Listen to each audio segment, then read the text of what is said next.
தமிழக வெற்றி கழகத்தினுடைய தலைவர் விஜய் அவர்கள் இப்போ வந்து அவர் கட்சியுடைய 2ஆம் ஆண்டு தொடக்க விழாவில் பேசியிருந்தாரு. அந்த ஒரு நிகழ்ச்சியை பற்றி அந்த வீடியோ ஃபுல்லா பேச போறோம். வாங்க வீடியோக்குள்ள போகலாம். அதுக்கு முன்னாடி நீங்க நம்ம சேனல் சப்ஸ்கிரைப் பண்ணலாம்னா சப்ஸ்கிரைப் பண்ணீங்க. கூட ஒரு பெல் ஐக்கானை கிளிக் பண்ணி ஆல் அப்படின்ற செலக்ட் வச்சுங்க. அப்பதான் இது போல போற ஒவ்வொரு வீடியோவும் இன்ஸ்டன்ட் நோட்டிபிகேஷனா வரும். தமிழக வெற்றி கழகத்துடைய தலைவர் விஜய் அவர்கள் அந்த கட்சியினுடைய 2ஆம் ஆண்டு தொடக்க விழாவில் பேசியிருந்தாரு. அப்போ வந்து நிறைய விஷயங்கள் பாசிசம் பாயாசம் அப்படின்ற மாதிரி நிறைய வார்த்தைகள் விட்டாரு. ப்ரோ அப்படின்ற இந்த ஒரு வேர்டு வந்து ரொம்ப ட்ரெண்டிங்லாம் இருந்துச்சு.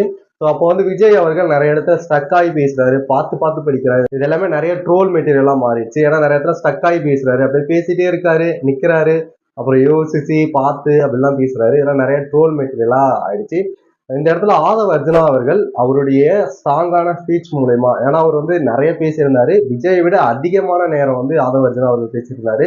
நேரடியா மன்னர் குடும்பம் அப்படின்னு சொல்லிட்டு ஆளும் திமுக வச்சு நிறைய எல்லாம் பேசியிருந்தாரு. ஆனா அந்த அளவுக்கு விஜய் அவர்கள் ஆளும் கட்சியை பத்தியோ இல்ல பிற கட்சிகள் பத்தியோ பேசவே இல்லை.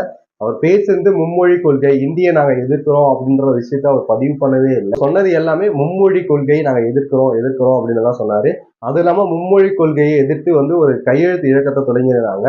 அதுல அந்த மேடையில அவங்க கூப்பிட்டு வந்து உட்கார வச்சிருந்த பிரசாந்த் கிஷோர் அவர்கள் கையெழுத்து போடல. அவர் கையெழுத்து போடுறத தவிர்த்துட்டாரு. ஸோ பிரசாந்த் கிஷோர் அவர்கள் அவருடைய மொழியை விட்டு கொடுக்க தயாரா இல்லை அப்படின்னு தான் வந்து புரியுது. ஆனா விஜய் வந்து அவர் நடத்தக்கூடிய பள்ளியில இந்தி கலாச்சாரத்தை வளர்க்கணும் அப்படின்றதுக்காக நிறைய விஷயங்கள் பண்றாங்க. இது சம்பந்தமா நம்மளே வீடியோ போட்டுருக்கோம், நீங்க நம்ம சேனலை செக் பண்ணி பாருங்க. ஸோ அவருடைய பள்ளியை பத்தி நீங்க வேணா கூகுள்ல சர்ச் பண்ணி பாருங்க. நிறைய வீடியோஸ் வரும், நிறைய போட்டோஸ் வரும். இந்தி கலாச்சாரத்தை அவங்க எந்த அளவுக்கு தமிழ்நாட்டுல புகுத்த பாக்குறாங்க அப்படின்றத உங்களுக்கே தெரியும். அவர் நடத்துற பள்ளியில இந்தியை கற்பிக்கிறாங்க. ஆனா தமிழக அரசு பள்ளியில படிக்கின்ற மாணவர்கள் இந்த இந்தியை படிக்க கூடாது அப்படின்ற ஒரு நிலைப்பாட்டில் இருக்காரு. மும்மொழி கொள்கையை எதிர்க்கிறோம்.